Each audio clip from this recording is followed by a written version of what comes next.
ना भाजपा के लोग कभी दलितों के हितैषी थे, ना पिछड़ों के, ना मुसलमानों के, ना ईसाइयों के, ना बुद्धिस्टों के, ना जैनों के। और मैं बेहतर जानते हैं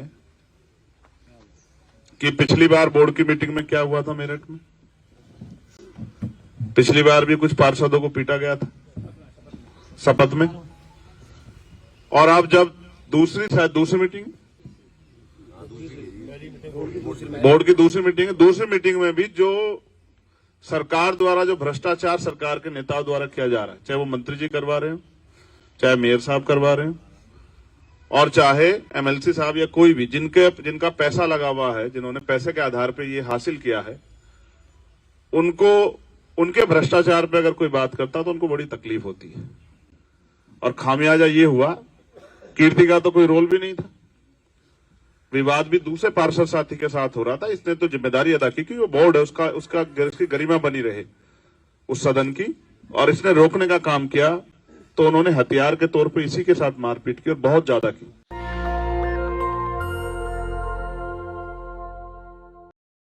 और हर एक उस न्यायपसंद व्यक्ति को पीड़ा होगी जो संविधान में, मानवतावाद में, भाईचारे में भरोसा रखता है, उन सबको पीड़ा होगी।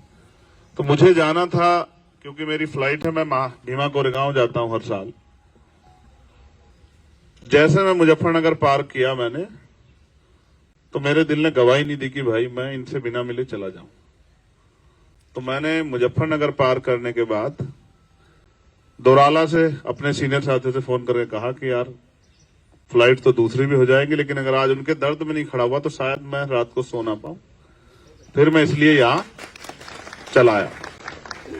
और मैं ट्रेन से जा रहा था तो मैंने आज मेरठ को भी उससे ट्रेन के आंखों से भी देख लिया कि मेरठ के क्या हालात है।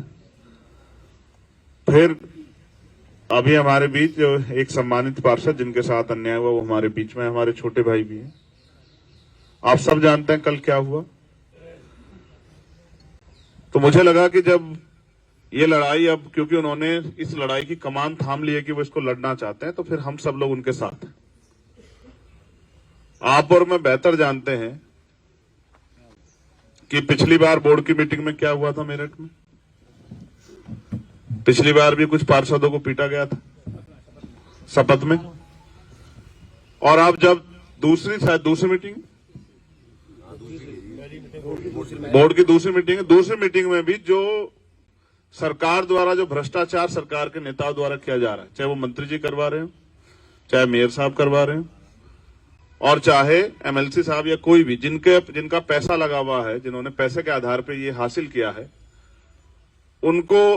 उनके भ्रष्टाचार पे अगर कोई बात करता तो उनको बड़ी तकलीफ होती है। जब कल हमारे छोटे भाई ने जो सम्मानित पार्षद उनके भ्रष्टाचार पे बात की तो उनसे बर्दाश्त नहीं हुई। और उन्होंने कुछ गुंडे वो साथ रखते हैं इस तरह के कि जो डरा के दबा के राजनीति कर सके, लोगों को रोक सके, झूठे मुकदमे, तमाम तरह के राजनीतिक हथकंडे। कल यही हुआ कि जब इन्होंने अपने क्षेत्रों की बात रखी तो वो उनसे बर्दाश्त नहीं हुई।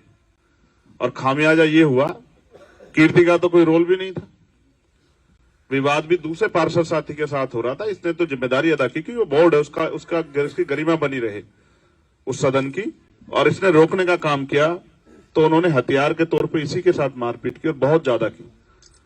जो चीजें सदन के वो जो सदन है उसके अंदर होती समझ आती, लेकिन सड़क पे लाके पीटने का मतलब ये है कि विपक्ष के सभी पार्षदों को संदेश दिया जाए, विपक्ष के सभी नेताओं को, दलों को संदेश दिया जाए कि अगर आप हमारे खिलाफ चुनाव लड़ोगे या कोई बात रखोगे, हमारे भ्रष्टाचार के खिलाफ कोई आवाज उठाओगे तो हम आपको पीट के भी आपका रास्ता रोक सकते। ये एक तरह का दबाव है। इस दबाव के आगे डॉक्टर अंबेडकर को मानने वाले लोग कभी ना पहले झुके ना अब झुकेंगे।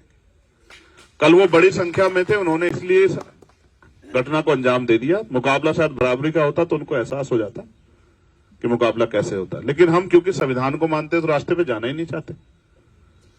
पीट के फिर हमारे ही लोगों को बंद करवा दिया। ये भी एक अलग तरह का कानून बन गया, अलग तरह की जो है राजनीति उत्तर प्रदेश में हो रही है। जो पीड़ित है उसे बंद करवा देते।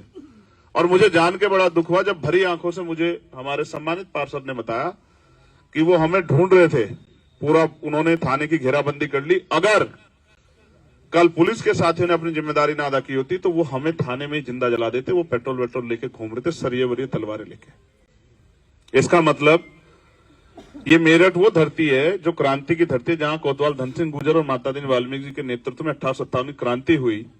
10 मई 1857 को उस धरती पे क्रांति यानी के लोगों की हक की आवाज उठाना, जुल्म के खिलाफ आवाज उठाने के अपराध में, इसको आजकल अपराध माना जा रहा है उत्तर प्रदेश में, उन आवाज उठाने वालों की आवाज दबाने का काम जला के मार के करने का प्रयास सरकार के लोगों ने किया। आप जानते हैं, मुझे कहने में कोई वो नहीं, आप देखे सरकार के एक मंत्री कैसे कूद कूद के दलितों का दमन कर रहे थे, और वो तो अपने पद का भी दुरुपयोग, अपने पद की गरिमा को भी नहीं बचा पाए। दूसरे जो एमएलसी हैं उन्होंने भी क्या रोल अदा किया आपने वो देखा। ये वही सरकार, उसी सरकार के नेता जो अभी कुछ दिन पहले जिन मुख्यमंत्री जी दलित सम्मेलन कर करके दलितों के हितैषी होने का दावा कर रहे थे, और वो ये सोचते हैं समय समय पे कभी इसी को अकेला करके पीट लो, कभी इसको। ये काम अब बंद हो जाएगा मेरठ में, क्योंकि कल का जो अपमान है वो पूरे समाज का अपमान है। हक वंचित, कमजोर, दलित, पिछड़े, मुसलमान, अग्रस्त, उन तब लोगों का जो अपने लोगों की आवाज उठा रहे हैं। और आप विश्वास करो, पूरे देश से मुझे फोन आए, क्योंकि हम एक बड़े संगठन को रिप्रेजेंट करते हैं और यहां विपक्ष की भूमिका में सबने मुझसे कहा कि भैया ये तो सरासर अन्याय है। मैं फिर कह रहा हूं, इस बात को मैं बहुत जिम्मेदार दोहरा रहा हूं कि अगर कल पुलिस ने अपनी जिम्मेदारी ना अदा की होती, मैं धन्यवाद दूंगा पुलिस के साथियों का, तो आज हम इनकी जली हुई लाशों को शायद थाने से कहीं से उठा के या फिर किसी नाले वाले से उठा के लेके आते। ऐसा जो है कल का माहौल जो है वो मेरठ में उन लोगों ने बनाया। उनको ऐसा लगता है कि इनकी आवाज उठाने वाला कोई है नहीं, और ये अपने लोगों की आवाज उठाते, इनकी आवाज को दबा दिया जाए। मगर मैं समझता हूं कि जहां अन्याय होता है वहां न्याय के लिए आवाज भी उठती है। देश जो है क्रांतिकारियों का देश है, हमने अंग्रेजों के दांत खट्टे किए, इनकी क्या हैसियत है। अगर कोई ये गलतफहमी में बैठ गया है आज जिस सत्ता के दम पे, और मैं तो सोचता हूं उन लोगों को ये भी सोचना चाहिए कि कहीं ना कहीं उनके सदन में आज बैठने में इन लोगों का रोल है। तो हमने राजस्थान में भी ये करके दिखाया कि जिन्होंने कमजोर वर्गों पर उत्पीड़न किया, ऐसे कई सारे लोगों को हमने सदन में घुसने नहीं दिया। ये बात मेरी उन लोगों तक जाएगी जो आज जुल्म की जो है, क्योंकि सत्ता जो है ना, सत्ता एक नशा है, सत्ता का एक अहंकार होता है, उसमें आदमी पागल हो जाता है, पागलों जैसा व्यवहार करता है। कल जो व्यवहार था वो ऐसा ही था, वो किसी सम्मानित जनप्रति जैसा व्यवहार नहीं था। तो मैं पूरी जिम्मेदारी से ये बात कहता हूं कि जो सत्ता का अहंकार है, ये जनतंत्र के आगे, लोकतंत्र के आगे नहीं चलता है। मेरठ की जनता, उत्तर प्रदेश की जनता और हर न्याय पसंद व्यक्ति इस कल के अन्याय को पसंद नहीं कर रहा है, क्योंकि चुने हुए लोग। अब मैं ये भी समझता हूं कि एक हथियार उनके पास है, जिसको आपके सामने घटनाक्रम के तौर पे कल दिन में जब ये पूरी घटना, शायद कोई मुझे नहीं लगता कि बीजेपी के लोगों ने कोई सफाई दी थी या कोई आरोप लगाया था, लेकिन जैसे जैसे शाम होती गई, एक हथियार आजकल बीजेपी के लोग यूज कर रहे हैं कि महिला अपमान हुआ। और हम आप पर जानते हैं किस तरह से बहन बेटियों को हथियार बनाने का काम भारतीय जनता पार्टी बहुत दिनों से करती आ रही, जिसको रोका नहीं जा सकता, उसके खिलाफ इस तरह का षड्यंत्र किया जा सकता है। मैं उस पर बिल्कुल, मेरा स्पष्ट कहना है कि वो सब कुछ रिकॉर्डिंग में है, और वो बिटिया जिसके बारे में, बहन जिसके बारे में कह रहे, वो हमारी बहन। अगर उसके अपमान पे उसकी इतने सी भी आंच आएगी तो हम अपनी गर्दन जो है देने के लिए तैयार है, अपने खून का एक कतरा चुकाने के लिए तैयार है। लेकिन उसको हथियार बना के अगर आप दलितों को दमन करने का, उनको जान से मारने का, उनको जला के मारने का, उनको बेइज्जत करने का, उनके कपड़े फाड़ने का काम करोगे, तो ये बर्दाश्त नहीं किया जाएगा। सब चीज रिकॉर्डिंग में, कोई चीज सदन की ऐसी नहीं जो रिकॉर्डिंग में ना हो। एक एक चीज गवाही के तौर पे है कि वहां क्या क्या घटनाएं हुई और किस तरह से एक जिम्मेदार सम्मानित पार्षद को नीचा दिखाते हुए लाकर सड़क पर मारने पीटने का प्रयास किया। यही उत्तर प्रदेश की सरकार का यही चाल चरित्र, भाजपा का यही चाल चरित्र है कि दलितों को, पिछड़ों को, मुसलमानों को, आदिवासियों को, जो और न्याय पसंद अन्य जातियों के लोग हैं, उनको किस तरह से अपमानित किया जाए। तो मैं पूरी जिम्मेदारी से कहता हूं, दल बल सब चीजों से ऊपर हटके, ये इंसानियत की बात है, ये न्याय की बात है। हम, हमारी पार्टी, हमारा संगठन सम्मानित पार्षदों के साथ है। उनकी लड़ाई सड़क से लेके कोर्ट तक, जहां तक भी हम लड़ सकते हैं उसको लड़ेंगे। इनको किसी भी कीमत पे अगर इनके साथ दमन करने का प्रयास सरकार करेगी डराने के लिए, तो उस पे हम पुरजोर जवाब देने के लिए तैयार हैं।